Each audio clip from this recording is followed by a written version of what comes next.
So I want to relate an experience related to early on in my career. I applied for a full-time faculty member at the college, and I was interviewed by a panel of 10 people.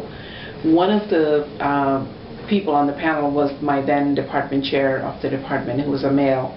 All kinds of grueling questions, including teaching demonstration. And after that, I was invited by the vice president of the college to interview with her, and based on these two interviews, I was selected for the position. So of course I was excited. It was a great opportunity. And 2 days after that, the then department chair, who was the male, came to me and literally stood 8 inches away from my face and told me I was not his first choice for the position because I had children, and I wouldn't be able to do a good job because I had children.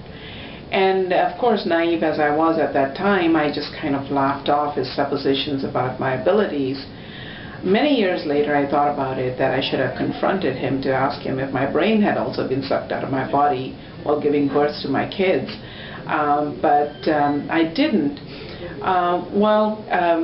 You know, 2 days after he told me that I had kids and I wouldn't be able to do a good job, I found out from my son's school that he, who was at that time, he was 9 years old, he had got off the wrong stop at the school bus.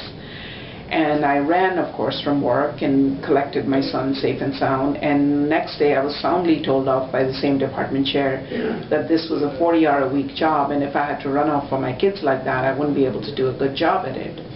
Well, I persevered. I went on to get several teaching excellence awards and everything, and I was still at the college. And I often thought about that incident, that I was mentally strong, so I was able to get through it. But if somebody who was not mentally strong, who got intimidated, would have either left the college or gone some other place to industry, or maybe just been totally unhappy. So here I was, 17 years later, still at the college. He was no longer the department chair 2 years after I joined, but I was still there, and I was still doing well, and I was still connecting with my students, my peers, and doing wonderful stuff, and I'm glad I stuck it out.